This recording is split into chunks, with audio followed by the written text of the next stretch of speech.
De hoy aquí en Caldo de Cultivo es escritora, es crítica literaria, es académica y así se le presenta a veces, pero lo que yo tengo de conocerle es una persona generosa, brillante, que es absolutamente honesta y creo que por eso a lo mejor ha tenido un par de problemas y por eso nos encanta. Y además también le encantan los zapatos.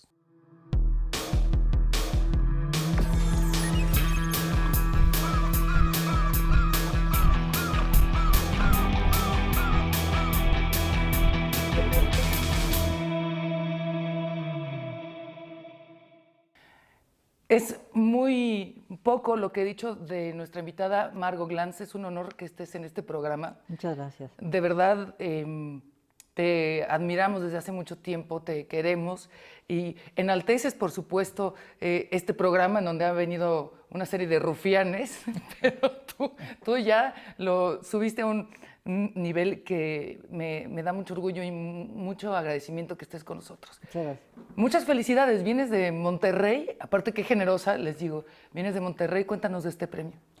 Bueno, fue un premio maravilloso, 4 universidades y con arte me dieron un premio, el primer premio dedicado a Alfonso Reyes, porque el premio Alfonso Reyes Internacional se daba en México. La mayor parte del dinero lo daba a Monterrey y no le hacían mucho caso. Entonces decidieron que iban a hacer un premio a ellos y las 4 universidades unánimemente me eligieron a mí y me dieron el premio. Y me trataban maravillosamente bien. Me sentí Messi. Y anotaste gol. Oye, cuéntanos, ahorita vamos a platicar de Y por mirarlo todo, nada veía, que es tu libro más reciente en Sexto Piso, pero yo quisiera recapitular un poquito en tu entrada a las letras, ¿cómo fue? Bueno, las letras es mucha cosa, ¿no? Entré a las letras muy niña porque leía mucho. Y esto era entrar a las letras. Mi padre tenía una biblioteca grande, desordenada, pero muchos libros importantes que me nutrieron de niña. Como una niña tímida, pues la lectura fue fundamental. Luego yo sabía que iba a dedicarme a la literatura y elegí ir a la preparatoria de Ciencias Sociales y luego a la Facultad de Filosofía y Letras. Hice luego un doctorado en la Sorbona, regresé y conseguí inmediatamente dar clases en la universidad, en la Facultad de Filosofía y Letras y en las prepas, ¿no? Entonces, desde 1958, he estado dando clases, ¿no? Y para mí, pues la docencia era una de las cosas más importantes y en relación con la literatura. Sí. Y alguna vez decía yo, bueno, cuando sea yo grande, voy a empezar a escribir alguna ficción. Y fui grande porque a los 47 publiqué mi primer libro de ficción. Te pregunto la parte también de la docencia, porque tú fuiste maestra de 2 tías mías. Y te recuerdan, pero bueno, no sabes con qué cantidad de halagos. Y me decían que solo de verte, me decían, es que el porte, la elegancia de Margot, la personalidad, y te recuerdan mucho. ¿Tú qué recuerdas de tus alumnos? Es decir, de alguien, no sé si uno en especial, pero de esa etapa, que fue una etapa larga. Bueno, he tenido muchísimas. No sabría ni siquiera cómo describirlo. Es un ejercicio fresco, dinámico, inteligente y vanguardista. Cuéntanos un poco cómo construiste este libro, porque no es nada más una colección de tweets. ¿Cómo fue? Bueno, hace mucho que me dedico al TIT, desde el 11, luego entré a Facebook y me pareció interesante advertir cuáles eran los mecanismos de ambas redes, ¿no? Y muchas cosas me sorprendía y me sorprendía también mucho ver cómo la gente que estaba dentro de esas redes, la mayor parte acataba al pie de la letra una serie de órdenes, sobre todo en Facebook, ¿no? Y contestaba, además noté que había una necesidad muy casi morbosa de exponerse al público, aunque ese público sea virtual. Digamos, en el Facebook es un público virtual, pero también es un público de amigos, porque uno elige a sus amigos. Pero la gente tiene necesidad de contar las cosas más íntimas, menos interesantes, y que sin embargo pasan a ser lo fundamental. Y luego, por otro lado, también en el Twitter había una cantidad enorme de noticias que tenían un valor extraordinario de noticias que eran absolutamente banales y que estaban colocadas en el mismo nivel y que entonces perdías la posibilidad de entender qué es lo que estaba pasando. Me daba yo cuenta que se uniformizaba, se normalizaba la violencia, porque al mismo tiempo que veías que había, pues no sé, 80 muertos en una fosa común, encontrabas con que la princesa tal, que era bicolor, o binacional decían, Sí, no sí. bicultural, bicultural. Bicultural. Meghan Merkel, que Ah, no decían, claro. no decían que era mulata, sino que era bicultural, Que se ¿no? casó con Harry, Entonces, claro. sí, con Harry. Entonces dices, bueno, ¿qué está pasando? Es una cosa interesantísima que suceda que en Inglaterra, que eran tan puritanos, van a tener un nieto mulato, ¿no? Sí, sí, claro. Y que digan que es bicultural, ¿no? Pero al mismo tiempo están los asesinatos en Siria, Sí. están los cambios en el país, todo, el Me Too, todo esto, y todo es absolutamente en el mismo contexto. Entonces no hay ninguna posibilidad de jerarquizar, de entender qué está pasando. Entonces decidí almacenar textos, juntarlos y luego hacer un trabajo de selección y de estructuración del texto, ¿no? Y la premisa es, la primera línea dice, al leer las noticias, perdón, lo voy a volver a decir porque me barrí. Al leer las noticias, otra vez, déjenlo, no lo editen. Al leer las noticias, ¿cómo decidir qué es lo más importante? Y esa es una línea absolutamente contundente que nos pone en alerta para decir, a ver, ¿de acuerdo a quién? ¿De acuerdo a qué criterio? ¿En qué momento? Un montón de cosas surgen a partir de esta pregunta. Al leer las noticias, ¿cómo decidir qué es lo más importante? Y de entrada, aparte nos estás diciendo leer, no escuchar, no ver. Entonces es una frase que ya nos abre un panorama muy importante. Y entonces a partir de ahí nos das a nosotros como lectores, pues también esta responsabilidad de criterio, ¿no? De qué es lo importante para quién. Sí, bueno, a mí me pareció importante organizar un texto literariamente, porque para mí era lo más importante, que tuviera una estructura literaria, que se pudiera leer como una obra literaria, ¿no? Pero que al mismo tiempo fuera una lectura pues, que generara alguna expectación, alguna respuesta en donde la gente pudiera poner una distancia frente a la evanescencia, la cantidad infinita de noticias y para entender algo de lo que está pasando. Es un libro que se empezó en el 16 y que terminó a principios del 18. Muchas de las noticias ya son obsoletas, porque cuando uno lee noticias en el periódico o en el Twitter o en el Facebook, son noticias tan evanescentes, tan perecederas, que las de uno después ya no tienen ninguna importancia, ¿no? Siempre pasaba eso con los periódicos. Tú veías algo y al día siguiente ya no es importante. Pero ahora con el Twitter y con el Facebook, las cosas pierden totalmente importancia de un momento a otro. Entonces las olvidas. Y aparte, pues hablo mucho. Aparte de ¿cómo se llama? Las fake news, ¿no? Sí, que, claro. que empiezas a no entender miles de cosas, porque en medio de las cosas que son verdaderas, aunque banales, tienes las fake news, las noticias falsas que circulan de una manera espantosa, como lo que hace el propio Trump, ¿no? Claro. Vamos a hacer una pausa, pero quiero decir que lo que dices, bueno, claro, hay noticias que ya pasaron. Por ejemplo, aquí un ejemplo es que Charlie Sheen sea portador del VIH, está en la misma línea, digamos, que el asunto de que se haga justicia en Ayotzinapa. Entonces, ahí está la parte un poco como del mundo de Hollywood, la frivolidad puede ser, y la justicia y la brutalidad. Es un poco este ejercicio que hace Margo a lo largo de este libro. Pero, si bien las noticias ya pasaron hace tiempo, el libro no carece de vigencia. Claro. Es decir, las noticias en sí mismas pueden carecer de vigencia, pero la organización de esas noticias y la alerta que pones a escribir esas noticias está presente, ¿no? Está vigente. Sí. Y ese es solo uno de los méritos de este libro. Seguimos platicando con Margo Glantz.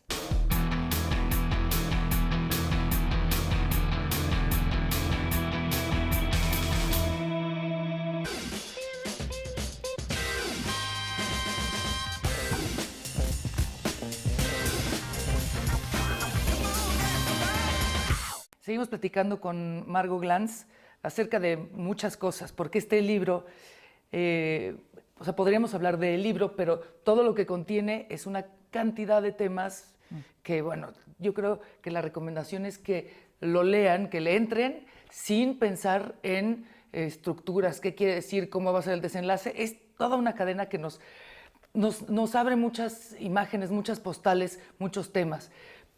Y uno de los temas, Margo, y lo acabas de mencionar antes del corte, es el Me Too que aparece aquí. Escribiste también en el libro Tsunami, de Sexto Piso, una antología de Gabriela Jáuregui, de puras mujeres, hablando del tema de mujeres. Y me imagino que no podemos hablar de este libro sin poner un antes y un después del tema Me Too que está ocurriendo en este momento que estamos haciendo este programa. Entonces, ¿cómo lo abordas aquí y cómo estás viviendo este momento? Cuando yo utilicé algunos elementos del Me Too, partía pues realmente de lo que pasó en los Estados Unidos, ¿no? Cosa que también plantea muy bien Marta Lamas en su libro El acoso, que creo que es un libro muy importante de leer y reflexionar sobre él, y que yo menciono en Tsunami. Termino mi texto con una reflexión, con un texto de Marta Lamas y hablando de lo que yo pienso, de lo que ella dice, de lo que pienso del Me Too, antes de que empezara el Me Too, que empezó hace 10 días aquí en México. Sí. Con una que me parece muy lógico, me parece muy razonable, me parece importantísimo. Yo creo que es importante romper con una cultura de machismo. Totalmente. Y de acoso, y que es muy básico que las mujeres se organicen. Ahora, ¿hasta qué grado ese movimiento tiene que tener un poco más de jerarquización también, ¿no? ¿En qué medida tiene que darse cuenta de que son movimientos que pueden coincidir con movimientos muy peligrosos? Porque reavivan ciertas tendencias que hay de caza de brujas, de inquisición, y de irregularidades y de arbitrariedades. Entiendo perfectamente el problema, entiendo perfectamente que las mujeres estemos, y las jóvenes más, estén muy enojadas, porque la cultura de la violencia contra las mujeres es una cultura milenaria. Ayer estaba yo con un grupo de jóvenes en Monterrey y hablamos justamente de esto. Es decir, por ejemplo, decía yo, acaba de haber una serie de tuiteros que estaban analizando la Ilíada de Homero. Casi muchos de ellos eran hombres. Al analizar la Ilíada de Homero, no hablaban de la violencia contra las mujeres, porque el desenlace de la Ilíada es que todas las mujeres de Ilión, de Troya, pasan a ser concubinas, esclavas, etc. Y porque son botín de guerra. El botín de guerra como uno de los elementos más importantes en cualquier épica, ¿no? O que lo vemos en cualquier parte de la historia. Y también lo vemos ahora, por ejemplo, en África. Los movimientos de estos grupos de islamistas, de terroristas, una de las cosas que tiene es la cultura de la violación. Y la mutilación. Y la mutilación, bueno, eso ya es una cultura tradicional terrible, pero uno de los emblemas de los terroristas es apoderarse de mujeres y violarlas como un elemento muy fundamental exhibido, ¿no? Entonces, tenemos razón las mujeres en estar violentas, ¿no? Pero también tenemos que reflexionar en esa violencia. Sí, absolutamente. Oye, me decías, no sé si los quieres contar, pero que también en Monterrey muchas chicas llegaban con su pañuelo verde. Sí, y llego a Monterrey y empiezo a hablar del aborto cuando es un estado que ha prohibido el aborto. Y me acaban de dar un premio. Entonces digo, bueno, no me van a volver a invitar porque es una señora que toda vieja y todo, y sin empezar a hablar de estas cosas, y en un país, en una ciudad en donde realmente es un tema tabú, y las universidades son universidades muy costosas, de gente que pero son muchas muy católicas. Entonces, dos de las chicas, una del TEC de Monterrey y otra no creo bien los nombres de las universidades, pero otra universidad que no es la estatal, sino una universidad privada también, traían los pañuelos verdes aquí, ¿no? Cosa que en México no ha prosperado tanto, a pesar de ha habido manifestaciones y la gente ha llevado pañuelos verdes. Pero en Argentina es impresionante. Sí, claro. O sea, a mí me emocionó mucho ver que dos chicas muy lindas, muy inteligentes, traían aquí su brazalete verde, ¿no? Claro. Cuando dice Margo, viene aquí la señora toda vieja, Margo, viejas son esas alumnas que te saludaban y que no tienen tu juventud, tu vitalidad, tu forma de pensar, que tanto nos ayuda, ¿no? Tanto nos ayuda y nos seguirá ayudando. Me parece fundamental. Y además, tú dedicas este libro a tus nietas, ¿no? Nietos. Alina y Renata. Son mis hijas. Para tus maravillosas hijas, que también tú eres una mujer inteligente, que tiene digamos, ese talento, esta visión para poder escribir. Y además eres mamá de 2 mujeres. Claro que es un tema que te va a interesar y por eso mismo es que es tan importante cuidarlo, ¿no? Bueno, vamos a hacer una pausa y regresamos a hablar. Margo Glantz dijo en público, si yo no tuiteo, siento que no traigo ropa interior o algo así. Ayer dije eso, sí, que no me he bañado. Hacemos pausa, regresamos.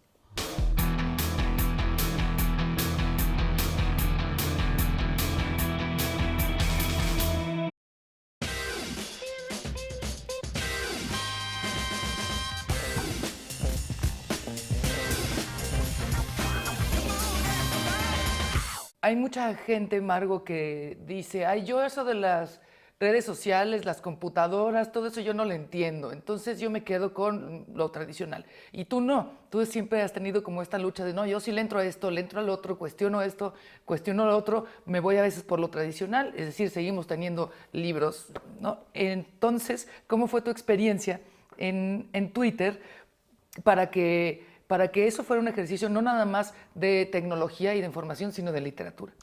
Bueno, como te decía yo, ¿no? Yo generalmente leo analizando las cosas. Es mi gran tradición de maestra. Es decir, yo trabajo muchísimo con los textos, los analizo y les pregunto a los textos y les ayudo a los alumnos a que pregunten conmigo y ellos me ayudan a que yo pregunte cosas nuevas. Entonces, para mí es muy importante una mirada alerta ante cualquier medio. Yo entré al Twitter, lo digo siempre, porque en el 2011 empezaron movimientos muy interesantes, importantes, fallidos en los países árabes, sobre todo de África, Egipto, Túnez, etcétera, etcétera, y sirvieron para que la gente se alertara y pudieran hacer cosas muy importantes contra esos fundamentalismos tan terribles que siguen teniendo porque fueron contraproducentes. Pero me pareció importante como un elemento político, me pareció no solo una cosa de narcisismo que tiene mucho, sino también un elemento que me podía ayudar a hablar más, a trabajar más lo político, ¿no? Porque al estar alerta frente a las cosas, estás en una actitud política, definitivamente, estás calibrando lo que está pasando, ¿no?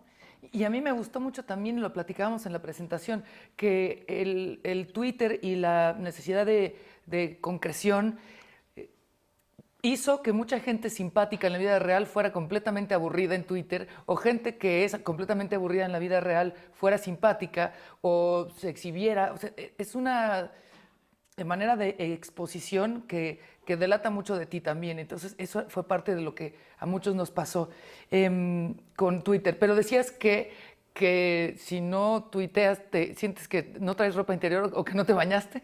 Sí, sí, sí. Bueno, es decir, siento como una obligación tener todos los días por lo menos un Twitter. Cuando no lo hago, me siento como en falta, como que algo, no desayuné, no me bañé, no, alguna cosa así, ¿no? Entonces, digamos, pues sí, es importante, ¿no? Claro. Aunque a veces, digo, al principio soñaba yo con los twitters, entonces me despertaba yo para escribir twitters, porque era muy interesante, porque son 140 caracteres, ahora ya no, pero 140 caracteres y decir algo interesante, ¿no? Sí, claro. Entonces, poder decir cosas que de otra manera no puedes decir y que sin embargo tienen un sentido y que la gente las puede repetir o les interesa, ¿no? Sí. Ya casi para terminar, Margo, hemos conocido, has hablado acerca de tus lecturas, acerca de lo que te ha formado, digamos, profesionalmente en la literatura. Y yo te decía que encontré que se hablaba de Bob Dylan, de David Bowie, de Leonard Cohen. ¿Qué música te formó? Mira, cuando llegaron los Beatles, yo tenía 33 años y ellos menos, ¿no? Me fascinaron los Beatles y yo les regalaba discos de los Beatles, por ejemplo, a Orfila Reinal, que era el director del Fondo de Cultura Económica, y luego del siglo XXI, me decía, ¿pero por qué me regala usted esto, Margo? Ah, pues porque tiene usted que estar al día. Entonces estaba yo todo el tiempo, los Rolling Stones, todo eso. Me fui a Estados Unidos y me tocó Newport y una serie de cosas. Wow. Iba yo a oír rock and roll, las Mamas en los Papas, Jefferson Airplane, todo eso, ¿no? Así que siempre me ha gustado mucho. Hasta que me robaron el radio de mi coche y ya no oí mucho más. ¿Cómo? Pero mis hijas siguieron y todas estaban fascinadas y a mí siempre me ha fascinado, me siguen gustando mucho los Rolling. Ya no distingo muy bien a las nuevas, pero mis hijas están totalmente metidas en eso. Qué maravilla. Entonces me dicen, entonces me sigue gustando la música del rock. David Bowie me gusta mucho, Dylan me gustó mucho porque era de esa época, de los 60. Claro. Bueno, pues, ¿te parece? Y yo también amo a Dylan, ¿te parece si nos vamos con una canción de Bob Dylan? Perfecto. Gracias, Margo, gracias por venir. Esta es tu casa. Gracias, es un honor. Este es tu set. Este es mi set. Gracias, Margo Glantz, aquí en Caldo de Cultivo.